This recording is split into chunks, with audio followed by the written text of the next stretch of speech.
Hello everybody. Today we're going to be proving the derivative of the function sine of x using first principles. Okay, so we know the angle sum formula that sine a plus b is equal to sine a cos b plus sine b plus a, and we know the limit definition of the derivative. So if we let our function be sine of x, then f prime of x is equal to the limits h tends to 0. Sine of x plus h minus sine of x all over h. So we can rewrite this using the angle sum formula. So again, the limits h tends to 0. Sine of x cos of h plus sine of h cos of x minus sine of x all over h. Okay, so we can start to factorize some stuff out.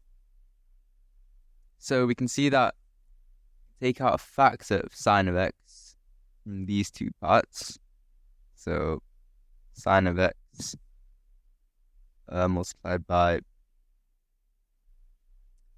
well, you can see it's cos of h here in the first part, and then minus 1 in the second part. And then over h. And then as for the second part, we can just leave it as it is. So plus, actually, I'll rewrite this as cos of x sine of h all over h.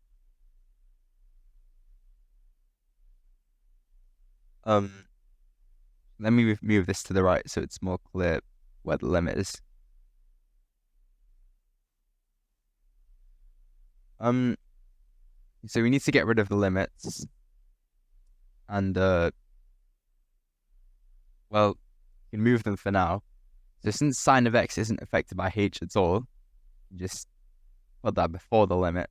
You've got sine x multiplied by, and then cos of h minus 1 over h as h tends to 0. So move it over here. And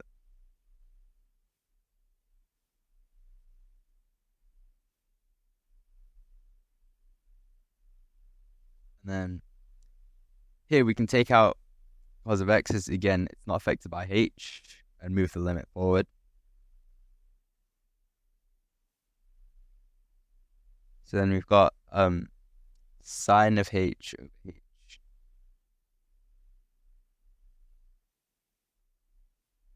Okay, if so, we can deal with the sine of h over h first. So if we think of h as this very, very small number, we know that sine of a very, very small number is a very, very small number. So sine of h is basically equal to h for very, very small numbers. So this is equal to 1.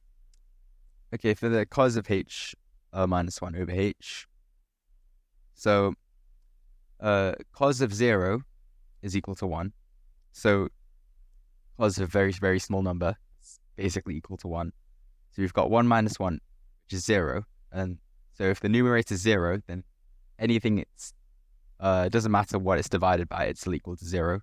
Unless the number is 0, which it isn't. So this is equal to 0. So if I rewrite this as sine of x, so multiplied by 0 plus cos of x multiplied by 1, we then get cos of x. All right, thank you for watching. Goodbye.